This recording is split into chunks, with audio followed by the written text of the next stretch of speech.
മാനന്തവാടിയിലെ ആളക്കൊല്ലിയായ ബേലൂർ മഖ്ന കർണാടകയിലെ വനമേഖലയിൽ തുടരുന്നുവെന്നാണ് radio collar സിഗ്നലിൽ നിന്ന് വ്യക്തമാവുന്നത്.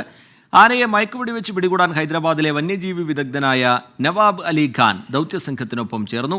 അതേസമയം ജില്ലയുടെ സ്പെഷ്യൽ നോഡൽ ഓഫീസറായി ഈസ്റ്റേൺ CCF കെ വിജയാനന്ദ് ചുമതലയേറ്റു. കർണാടക വനമേഖലയിലേക്ക് കടന്ന ബേലൂർ മഖ്ന അവിടെ തന്നെ തുടരുന്നതായാണ് റേഡിയോ കോളർ സിഗ്നൽ ലഭിച്ചിട്ടുള്ളത്. സംസ്ഥാന വനംവകുപ്പ് ആനയുടെ ചലനങ്ങൾ നിരീക്ഷിച്ചു വരികയാണ്. ജനവാസ മേഖലയിലേക്ക് ഇറങ്ങാതിരിക്കാൻ കനത്ത ജാഗ്രതയുണ്ട്. അതിർത്തി പ്രദേശത്ത് റോന്തു ചുറ്റുകയാണ് വനപാലകരുടെ സംഘം. സംസ്ഥാന വനംവകുപ്പിനെ സഹായിക്കാൻ ഹൈദരാബാദിൽ നിന്നുള്ള വന്യജീവി വിദഗ്ധനായ നവാബ് അലി ഖാൻ ദൗത്യസംഘത്തിന്റെ ഭാഗമായി. ട്രാക്കിംഗ് വിദഗ്ധനും ഷാർപ്പ് ഷൂട്ടറുമാണ് ഇദ്ദേഹം. ദൗത്യസംഘത്തിന് വേണ്ട ഉപദേശങ്ങൾ നൽകുക എന്നതാണ് ചുമതല. വൈൽഡ് ലൈഫ് ഇൻസ്റ്റിറ്റ്യൂട്ട് ഓഫ് ഇന്ത്യയിലെ 4 വിദഗ്ധർ കൂടി സംഘത്തിന്റെ ഭാഗമായിട്ടുണ്ട്.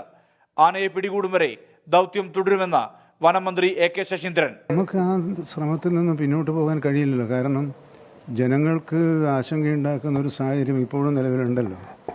ആനയുടെ നീക്കങ്ങൾ സൂക്ഷ്മമായി നിരീക്ഷിച്ചുകൊണ്ടേയിരിക്കുകയും അതാത് സമയത്ത് ആവശ്യമായ നടപടികൾ സ്വീകരിക്കാനുള്ള അധികാരത്തോടെ ഇന്നിപ്പം ഹൈദരാബാദിൽ നിന്നും വന്യജീവി വിദഗ്ധൻ ഇവിടെ വന്നിട്ടുണ്ട്. അപ്പോൾ അവരെയൊക്കെ ഉപദേശമൊക്കെ തേടിക്കൊണ്ട് ഈ കാര്യങ്ങൾക്ക് ഒരു അന്തിമമായ പരിഹാരം ഉണ്ടാകുന്നത് വരെയുള്ള ശ്രമങ്ങൾ അവസാനിപ്പിക്കാൻ സാധിക്കില്ല. അതേസമയം ജില്ലയിൽ സ്പെഷ്യൽ നോഡൽ ഓഫീസറായി ഈസ്റ്റേൺ CCF കെ വിജയാനന്ദ് ചുമതലയേറ്റു.